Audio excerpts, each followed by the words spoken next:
The knife that hurts the most is often held by the hand you once trusted. Betrayal, in its purest form, is not an act born in the shadows of hate, but in the warmth of loyalty. It begins with devotion, grows through faith, and ends with disillusionment. That is the paradox of loyalty, that only those we open our hearts to are capable of breaking them. Loyalty is not a gentle feeling. It is a fierce bond forged in vulnerability. To be loyal is to surrender a part of your freedom, to bind yourself to another's cause, belief, or presence. You give them access to your trust, your emotions, your secrets. You grant them power over your inner world. And it is that very power, when misused, that transforms loyalty into betrayal. Most betrayals are not born from cruelty but from collision, the moment when the person we believed someone to be meets the person they truly are. In that clash between illusion and truth, something shatters. What we called loyalty becomes the wound of recognition. In every story of human connection, lovers, friends, comrades, disciples, there exists an unspoken risk that devotion may become dependence, that admiration may turn into blindness. The closer we stand to someone, the more power they hold to destroy the image we built of them. Carl Jung understood this paradox deeply. To him, betrayal was not merely a moral transgression. It was a psychological event, the breaking of projection. We do not see people as they are, we see them as mirrors reflecting what we wish to believe. When the reflection breaks, we feel betrayed, though the truth was there all along. So betrayal is not always the fall of loyalty, sometimes it is its fulfillment. Because to betray is to reveal, and to be betrayed is to awaken from illusion. Perhaps that is why the deepest pain does not come from the enemy who strikes us, but from the friend who finally shows us who they are. In the end, betrayal is not the death of trust, it is the painful birth of truth. Every betrayal begins in the imagination long before it reaches reality. It begins the moment we construct an image of someone that is larger, purer, or safer than any human being can truly be. Carl Jung called this process projection, the unconscious act of placing our own hidden desires, fears, and ideals onto another person. We do not fall in love with who they are, we fall in love with what they awaken within us. And it is in this projection that betrayal quietly takes root. Jung believed that every human carries within them a shadow, the collection of traits we reject, repress, or refuse to acknowledge. The shadow is everything we deny being but secretly are. It holds both darkness and potential, our envy, rage, pride, weakness, but also our passion, creativity, and strength. The problem is that we rarely confront it directly. Instead, we unconsciously cast it onto others, turning them into living mirrors of what we cannot face in ourselves. Loyalty, in this light, becomes dangerous when it loses balance. The more we idolize someone, the more of our shadow we bury beneath them. We call it admiration, devotion, or love, but often it's a disguised form of dependence. We need them to remain perfect because their perfection protects us from seeing our own flaws. The betrayal that follows is not born from their actions alone. It's the collapse of the illusion we built around them. Jung wrote that, "People don't betray us, our illusions do." When the image we projected no longer holds, we feel as if we've been deceived. But in truth, it was we who deceived ourselves. We mistook our psychological reflection for reality, our fantasy for truth. Betrayal, therefore, is not just an interpersonal wound, it is an inner revelation. In Jung's theory of individuation, the process of becoming whole, betrayal serves as a violent but necessary awakening. It breaks the chains of projection, forcing us to reclaim the parts of ourselves we had entrusted to another. It teaches that no one else can complete us, save us, or carry our unlived life for us. When loyalty turns to betrayal, what actually dies is not the relationship, it is our innocence. This is why betrayal can feel like both a death and a rebirth. It dismantles the fantasy of purity and perfection that sustained our emotional world. It strips us of illusions until all that remains is the truth, raw, painful, but liberating. The person we thought we lost was never truly there. What we lost was our reflection of them.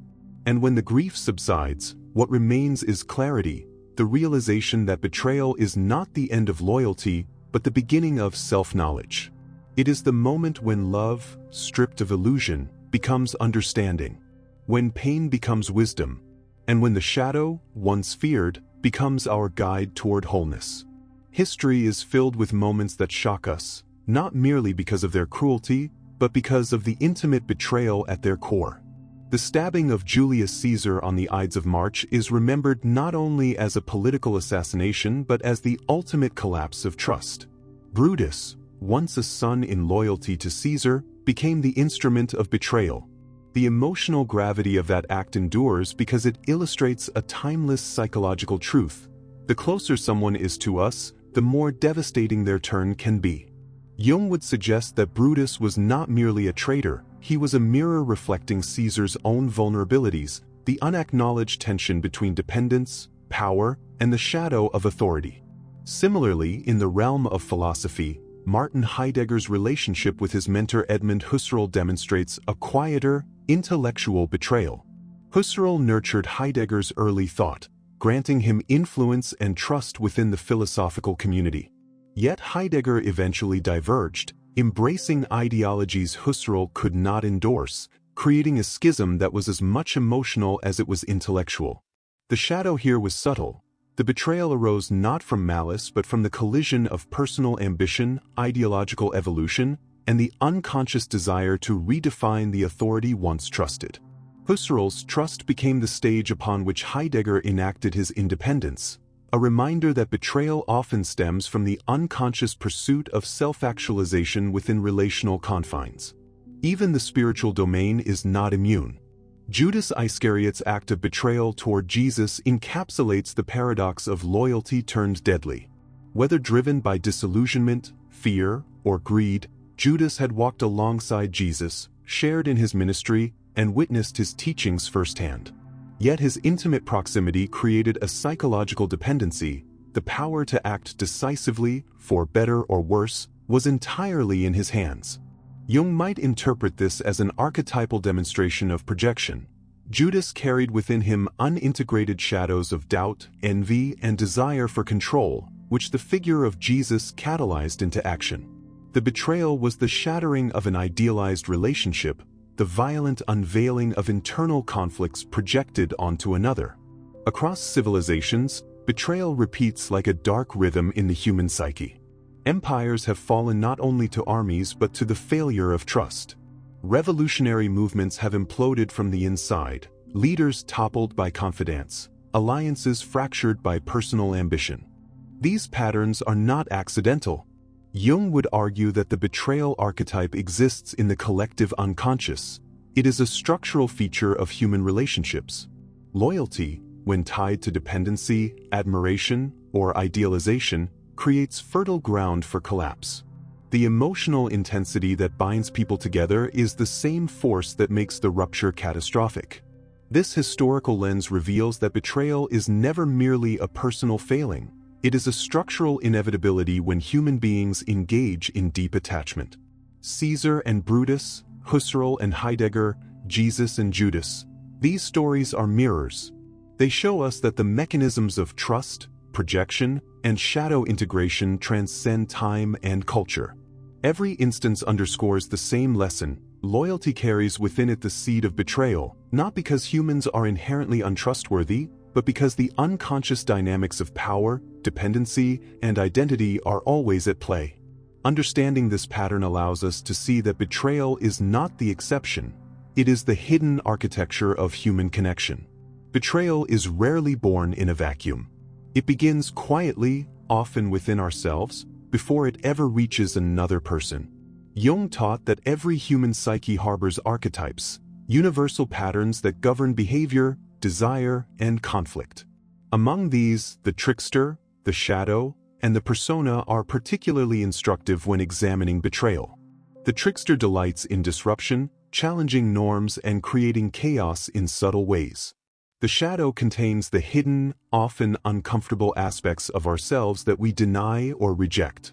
And the persona is the mask we present to the world, a careful performance designed to maintain harmony, acceptance, or power. When these forces collide, the the stage is set for betrayal. The betrayer archetype is not a person, it is a psychological force. It lives in every human being, waiting for the right conditions to emerge. Often, it manifests when loyalty to others conflicts with loyalty to oneself. When we suppress our authentic desires to satisfy expectations, our psyche grows restless. That restlessness is the shadow demanding attention, the trickster whispering subversive ideas, the persona silently pleading for conformity. At first, these conflicts remain internal, invisible even to ourselves. Yet they carry immense pressure, and eventually, they seek expression. When that expression erupts outward, betrayal is born, a distortion of liberation, an unconscious attempt to reclaim autonomy while leaving devastation in its wake. History and literature are filled with examples of this internal archetype coming alive. The knight who serves a king faithfully but turns against him when his own honor is compromised. The friend who hides resentment for decades, only to reveal it at the most critical moment. The employee who sacrifices personal ethics to follow orders, then breaks the trust of both employer and colleagues when a suppressed truth finally emerges. In each case, the betrayal begins not as a calculated act of cruelty but as a psychological inevitability, a confrontation between the unconscious desire for authenticity and the external demand for loyalty. In modern life, the betrayer archetype remains just as potent, often more insidious because of its subtlety.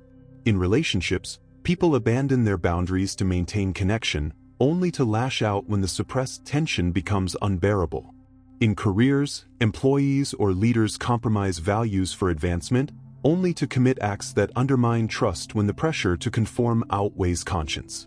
Even among friends, loyalties tested by unspoken expectations or envy can fracture, revealing the hidden betrayer within. The danger is that most betrayals are not premeditated. They are the psyche's desperate attempt to reconcile conflicting demands, a personal rebellion disguised as external treachery. Jung warned that until the unconscious is brought into consciousness, it directs our lives, quietly steering us toward outcomes we often mistake for fate. Betrayal, then, is never purely about the person who suffers it, it is also about the betrayer's inner struggle. The archetype of the betrayer is a mirror, reflecting the unresolved tension between selfhood and devotion, authenticity and expectation, freedom and duty. By understanding this inner enemy, we begin to recognize the patterns in ourselves, the quiet impulses that, if left unchecked, may one day erupt into acts we later regret. This understanding transforms betrayal from a moral judgment into a psychological phenomenon. It is no longer a random cruelty inflicted upon the innocent. It is a signal, a warning, a revelation of the forces within us all. True mastery, Jung would argue, begins with recognizing the betrayer within, confronting the shadows we refuse to see, and integrating the disparate archetypes that govern our psyche. Only then can we navigate loyalty, trust, and connection without surrendering to the unconscious currents that drive so many of history's most devastating betrayals. In the digital age, loyalty has become an illusion, a currency traded in likes, follows, and fleeting attention spans. Once, loyalty demanded presence, trust, and shared experiences. It grew in the crucible of time, tempered by trials, and forged through intimate knowledge of another person's character. Today, loyalty often exists as a performance, a carefully curated projection of self that can be switched on and off with a single post or a swipe. The paradox is stark. In a world where connection is instantaneous, the depth of that connection has diminished.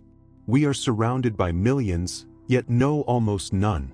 Social media has transformed how we experience trust and allegiance.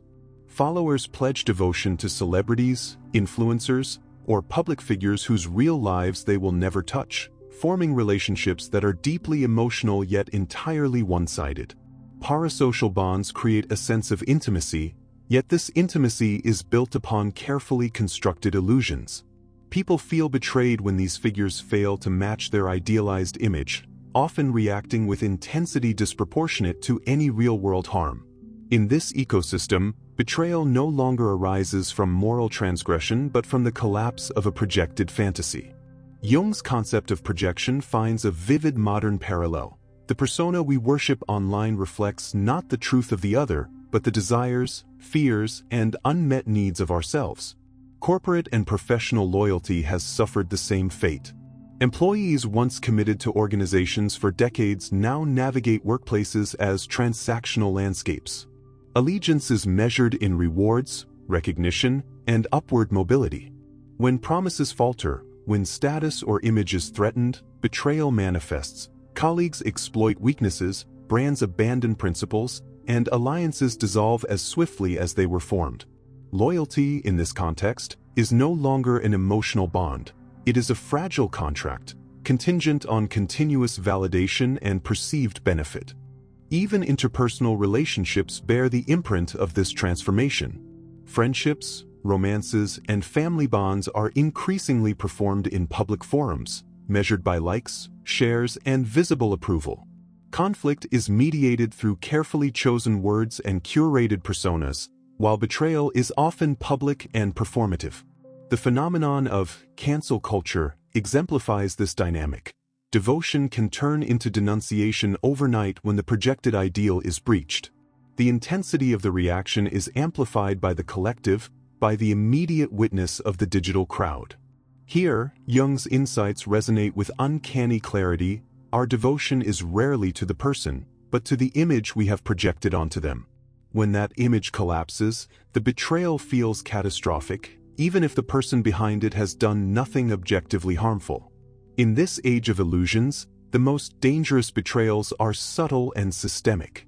They occur not in whispered conspiracies or secret pacts, but in the erosion of trust that comes from dependency on validation, status, and the perception of others. Loyalty becomes a performance sustained by attention, a mask held in place by approval and fear of exclusion. Betrayal, therefore, is no longer a singular act of moral deviation. It is a consequence of the fragile, contingent, and performative loyalties we construct in our digital lives. Ultimately, the modern betrayal is a reflection of our own psychic vulnerabilities. It is an echo of the same archetypal forces Jung described, now magnified by technology and culture. The trickster, the shadow, and the persona operate through screens and feeds, creating environments where loyalty is ephemeral and betrayal inevitable. Understanding this dynamic is crucial. To navigate the digital world without losing oneself requires recognition that devotion, attention, and admiration are no longer straightforward measures of trust. They are projections, fragile and mutable, waiting for the moment when the mask cracks and the inner betrayer is revealed. Betrayal is a wound that cuts deep, not just into trust, but into the very fabric of identity. It tears at assumptions, dismantles illusions, and exposes the fragile architecture of belief we construct around ourselves. Yet within this devastation lies a paradoxical promise. Betrayal is both destruction and revelation, a crucible in which the soul is tested, purified, and ultimately reborn. In the wake of trust broken, the familiar world of certainty collapses, leaving us suspended between despair and awakening. This is the arena where the psyche confronts its shadow, where the illusions we have relied upon for comfort dissolve, and where the raw, unmediated self emerges. Carl Jung observed that every painful rupture is an invitation to individuation, the process of becoming whole by reconciling conscious awareness with the unconscious. Betrayal forces us to see what we have denied, our dependency, our projections, and the ideals we have placed onto others rather than nurturing within ourselves. The one who betrays does not merely fracture a relationship, they hold a mirror up to our own illusions.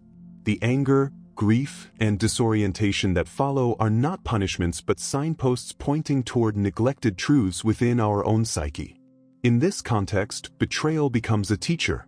Each shattered expectation is an opportunity to reclaim autonomy, to distinguish between what belongs to others and what belongs to the self.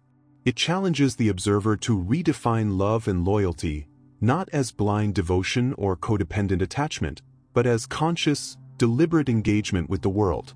Where we once surrendered agency, we are compelled to reclaim it. Where we once sought validation externally, we learn to cultivate self-acknowledgement. Pain becomes the forge in which inner strength is tempered, and disillusionment transforms into discernment. History and literature echo this pattern. From the betrayal of Brutus against Caesar to the intimate treacheries in modern narratives, each tale illustrates the universal truth: growth often follows rupture. Betrayal sears, it humbles, and yet it illuminates. It exposes the shadow not as an enemy to be defeated but as a hidden ally whose guidance can no longer be ignored. By confronting the unacknowledged and integrating it, the self becomes more resilient, more authentic, and more attuned to the subtle currents of human connection. Ultimately, psychological death and rebirth is not metaphor alone. It is the conscious transformation that emerges from confronting loss and treachery. The soul learns to navigate relationships with clarity, to distinguish the temporary from the eternal, and to understand that what feels like an ending may in fact be the beginning of profound personal evolution. Betrayal, in this light, is not merely a wound inflicted by another, it is a necessary fire shaping the architecture of a stronger, wiser self, capable of engaging with life fully awake, fully aware, and profoundly free. Betrayal is never simply a story of another's choice. It is, at its core, a mirror reflecting the illusions we have carried about ourselves and the world. Perhaps the most profound betrayal is not the act of someone else, but the moment we awaken to truth, when the mask falls and we see not only the other, but the reality of our own expectations. Maybe betrayal is not when they change, but when we finally see them clearly. This clarity is sharp, disorienting, and transformative. It forces us to confront the discrepancy between our idealized vision of loyalty and the complex, flawed reality of human nature. Through the lens of Jungian psychology, betrayal is a crucible that illuminates the shadow within ourselves. It reveals where we have projected dependence, control, or unacknowledged desires onto another. The pain we feel is inseparable from the lessons hidden within it, a silent pedagogy of self-awareness. Each fracture in trust becomes a philosophical invitation to examine the assumptions we cling to wrestle with discomfort, and to emerge with a deeper understanding of both human behavior and our own psyche. History and literature consistently echo this theme. The tragedy of Brutus and Caesar, the intimate betrayals in modern politics, the ruptures in friendships and families, all share the same archetypal rhythm. The outer act of disloyalty is inseparable from the inner awakening it provokes. Betrayal does not merely end a relationship, it births insight, forcing the observer to differentiate between perception and reality, fantasy and truth. In embracing this perspective, we reclaim power. The person who once seemed untouchable becomes human, fallible, and illuminated by their own complexities. We recognize that the deepest lessons of betrayal are never about punishment or vengeance, but about understanding the intricate web of projection, expectation, and shadow. Loyalty is not destroyed. It is refined, redefined, and integrated into a wiser, more conscious approach to connection. Ultimately, betrayal is the mirror that compels us to awaken. It is the catalyst for individuation, the crucible in which psychological maturity is forged. To see clearly, to understand deeply, to acknowledge the shadow within ourselves. This is the rebirth that betrayal offers. In the stillness that follows, one realizes that what seemed like an ending is, in fact, the awakening of truth, leaving the mind haunted, the heart awakened, and the soul forever transformed. The question lingers: if betrayal is the reflection of our own projections, can we ever truly be betrayed, or have we simply not yet seen ourselves clearly?